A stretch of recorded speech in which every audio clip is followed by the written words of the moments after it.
We're starting the show by talking about this man. Arsenal 2, Brentford 1. What does Kai Havertz do? Arsenal needed someone to step up, and he has. Havertz is a clear dive.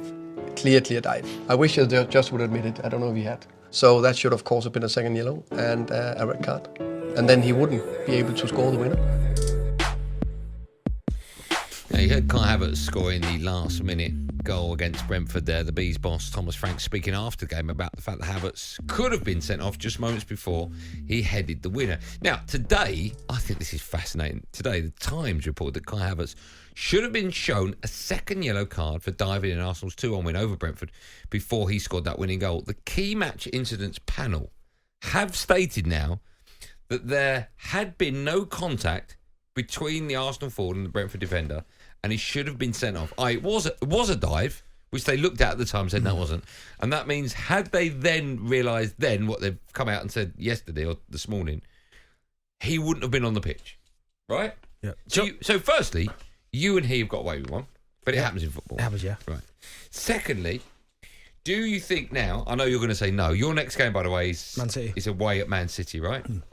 Do you think, this is to our listening millions, not you, that retrospectively he should be red carded? No, he should get that second yellow. Not for a dive, no. And do you know what? No, hold on. No, but one second. Don't skirt over it. When you say not for a dive, you do get a yellow for a dive. Yeah, but no, not for a dive. So why should not retrospective. Why should he be exempt from that? Do you know what? First and foremost, when you look at, I don't know why they do this, because it just makes them look so incompetent. 100%. I don't know what they keep coming out and going, you know what? Just want to let the nation know that we made another mistake. Just don't say anything. Yeah, that is nuts. Do you know what I mean? It's almost like, you're not going to get brownie points for like coming out afterwards and going, we made a mistake. If anything, when you now see an incident, you go, I bet they look at that in 2 weeks' time. Yeah, obviously that's going to, like, if you're a Brentford fan, which I totally get, that's what doesn't do you any favours. You're going to be infuriated, like, well, hold on a second here. Why'd you keep doing that? Liverpool, after the effect against Spurs, sorry, we apologise for not drawing the lines. People want to hear that. We said it before, just do your job. Retrospectively banned, no, I don't. I think if you endanger a player and it gets missed, then I think yes. Why? If it's proved that it was a dive, we know it was a dive, right? It was a dive, right? But and the contact looked like it was generated from Kai Havertz. Yeah, and which it was, which I agree. At least I'm with you. Right. But that's where it becomes a little bit difficult, because if there was no, say he jumped over someone's foot and that thin air and he went over and got it, I get it, right? But when there is even minimal amounts of contact, it's football was a contact sport. I get it, but that's my point. If there's even a minimal bit of contact, then you can't go he's dived. Even though we know he's dived. But you know he's dived, I know he's dived, and the panel have confirmed he dived. We want to know on the day. Yeah, but that's irrelevant. My point is, when there's contact... Has he dived? I think he's dived, but when there is a little bit of contact, it's hard to just go, right, well, we're going to ban him retrospectively, because he can just go, well, there was contact.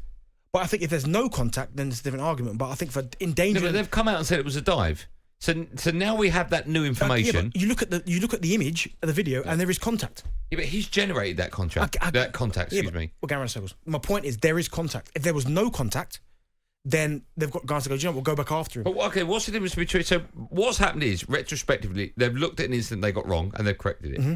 Irrelevant of what that incident is, they've looked at something they got wrong, and they've corrected it. Yeah. Right? So take out of the equation what it is they've corrected. Yeah. They're trying to right it wrong. But they can't. Right? Why? Because... It's irrelevant what it was. No, but my point is they can't correct it, because at the end of the day... No, so here's my question to you, right? So you're sitting outside the panel, right? And they come out with a piece of paper. And on it says, we've looked at an incident from last weekend. There should have been a second yellow. We've decided it was. Yeah. There you go. Now, you should get that bit of paper and go, okay, well, retrospectively, I don't know who the player is. I haven't opened it up yet. But if you are confirming he should have got a yellow, okay, red card. Well, no, because... And then you open it up and go, oh, that was the Kai Havertz one, was it? Okay. No, because... Why are you defending him just because it's Kai Havertz? No, because at the end of the day as well, if you're going to retrospectively, what are they going to do then? Go back and give Brentford and take 2 points off Arsenal? No, that result stands. There's nothing you can do about that. It's gone. Unless you're going to endanger if you're endangering an opponent, which, like, there's effects where Kai Havertz had smashed somebody and then that wasn't punished, and then you go back and go, that should have been a red card, and the player's going to be out for the next 2 to 3. I get it. But for a dive where we all know it's a dive, but there is a little bit of contact, it's too much grey area. But whenever we get a retrospective result, right, it never ever affects the game, because the game's happened. So that's irrelevant, right? Whenever they look back at the panel and they think, should it have been a straight red? Was it malicious? should the second yellow have kept, and so on. That result will always stick. It will always stay. There's nothing you can do about that. So that's a gimme. I think diving. I think diving. No, because every club in the country does it, which is not right. Yeah. But every club in the country. If you're going to start going back, you've got to take your Arsenal hat off, Benny. I know that you've got Man City next. Hold on a second here. I know you've got when it comes to you and your club, but I always wear my Man United hat. I'm guilty of that. My point is that I don't think you can go back and ban him. Okay, let me ask you this. You got Man City, right? Yeah. Who's their most dangerous player? There's Haaland. Kevin De Bruyne? Haaland? Yeah. Right, Haaland. If we were talking about Haaland now, and it was like he should miss the Arsenal game, I'd say no. Yo, of course you wouldn't. I'd say no. No, you wouldn't, Benty. You wouldn't. That's a lie. I'm telling you, I wouldn't. It's for my kid's life. There you go. I wouldn't be saying bad for diving. It's horrible. Well, I don't know why you say diving, because there was it's irrelevant what the incident is. No, someone's been caught doing something that wasn't picked up at the time. Well, no. Well, listen, if you want to go back and look at someone who's dived and not got retrospective, I don't. But if the panel have come out and said we got this wrong, well, no. Listen, they get a lot wrong. And my point is, I think for diving there should be no retrospective punishment. Have you got a problem with players trying to con the ref? No, I get it. Unfortunately, it's part of the game. So if there's a goal that when you play Man City, was that a week and a half's time, something like that, and you know the player has conned the ref, you won't sit here and go, that's disgusting. You'll go, fair play. Part of me would say fair play, but it's just part of the game. I'll go back to last season. It shouldn't be right, should it? Yeah, but I get that. But every single club in the football pyramid, Premier League all the way down to National League, everyone does it. I'm seeing kids at Milan's age diving. Are you really? Yeah. Have they been taught to dive? Not taught to dive, but they watch a lot. Are you serious? They watch a lot. How old's Milan? 10? 10. They watch a lot of YouTube. Kids are diving? Of course. And there's no VAR, so it's... A lot of their heroes dive. Look at some of the top players that go down a little bit. If Milan easy. dived to win a penalty, what would you say to him? I'd say to him, fair play. I'd say to him, fair play. You know it's wrong. You shouldn't really do that, but fair play. If you saw that their number 5 kept diving in for challenges, and you thought, if he could dive there, he might get... Would you say, listen, next time he does that, go down? No, I'm not shouting on the pitch like that. No. Half time comes home, Milan, come over here, son. No. What's the matter, Dad? No. Number 5 keeps diving. He's got to do that on his own. You would never pop at him if you cheated. I'm not having a pop at him at 10. If he cheated? No, because you know why I'm having a pop at him? Ben, that's terrible. No, listen. Your boy's just dived. Well done. He's 10 years old, and at that age, when you watch your heroes, you're easily influenced. So they see Ronaldo on TikTok do something, they'll go out in the garden and try and do it. Doesn't make it right. I'm not saying it makes it right. Let me ask you. Cup final. He's 10 years old, right? 0-0. Last minute, he dives, gets a pen, they score. Okay? Yeah. I'm in the car. I'm Milan. We're in the car. You and I going home. What do you think of that, Dad? What, the dive? Yeah. I said, was there contact? Okay. No, I'm Milan. I'll tell you probably shouldn't. No, there wasn't, Dad. I'll say you probably shouldn't have done it, but fair play. You've won your team. Think I did the right thing, Dad? Probably not. But you have. I'm sure for the club you have. But are you proud of me, Dad? I'm always proud of you. Whatever you do. No, but in that game. Whatever you do, mate. Whatever you do in life, I'm proud of you. But just specifically that one. No, but you wouldn't say that. No, I'm saying that as your son. I'm Milan. You can't tell me what I wouldn't say, me, Dad. Talking sense then. No, if you're Milan, be quiet. Watch your iPad. I'm driving home. Right, where's Mum? I'm staying up late. Okay, well listen, we'll take calls in it. 03717. Retrospective on dives. We'll be here all day. All day. Yeah, I know, but retrospectively, they don't look at every dive. They've looked at this one. They've said it was a dive, so I think you should blame them. Okay. 03717 22334. Andy's up next. Hello, Andy.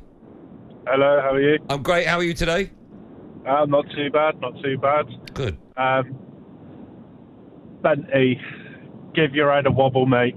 Give your head a wobble. Kai Havertz should be banned for this Man City game now. If he's been caught to dive after the game, no matter who the player is, no matter what the team is, and no matter what the result was, you need to stomp out cheating. Everybody wants it. Everybody wants all the players to stop diving, and this will be a way to tell the players, even if you get away with it, you still might get caught afterwards. Yeah, but retrospectively, you can't give a yellow. It's only a red. So you can't send him off for a second. I know, but Andy's saying you should. That rule should change. No, absolutely not. He should be banned. No, he shouldn't be banned. And I'll be saying that about any. You cannot enable cheating. You cannot enable it. And if you need to change the rules a little bit to stomp it out, then that is the right thing to do. Yeah. All right, Andy, let me ask you a question then. This is Andy Goldstein. This is an Andy Goldstein question. So if Harry Kane dives to win the World Cup and they get a penalty, put it back up. Yeah. You're not going to cheer. You'll be like, oh no, that's disgusting. And England win the World Cup. Who wants to win the World Cup with cheating? Every Yeah, I'll take single that. fan will take that. I'll take that, Andy. I've got no morals as a football fan. No. All right, fair enough. But would you rather that, or would you rather win it with honour and with however I can get it? Yeah, no, of course. If you're going to give me both options, I'll take the one where he's not diving. And are we all in agreement that we want diving and cheating to be gone? Yes. So why would you enable it? No, listen, I agree with everything you said apart from the last bit. I didn't enable it. The PGMOL, they're the ones who did it. Didn't do their job. He made a very good point, Andy. The fact that if we let it go, we are letting it go that someone's cheated. Well, and now, irrelevant to the player. But now they've come out and said that, maybe that is the warning that people go, well, listen, we've had a look at it. Well, they should change. Do you think tomorrow, if you turn on talkSPORT and you heard that they have changed the rules and you can retrospectively get a second yellow and get some, do you think you go, okay, they've done the right thing? Yeah, I guess so. But I get in it's a difficult one as well because, yes, players will go, ooh, maybe I shouldn't do that. But also, when you're in the midst of the game, I get that. Sometimes you don't think. You know what I mean? You go, oh, here we go. Yeah. I mean, ban him for a game, ban him for life. For life, you know. talkSPORT Drive. Super opinionated sporting debate. Monday to Friday afternoon from 4 on AM, on DAB, via the talkSPORT app and on your smart speaker. talkSPORT.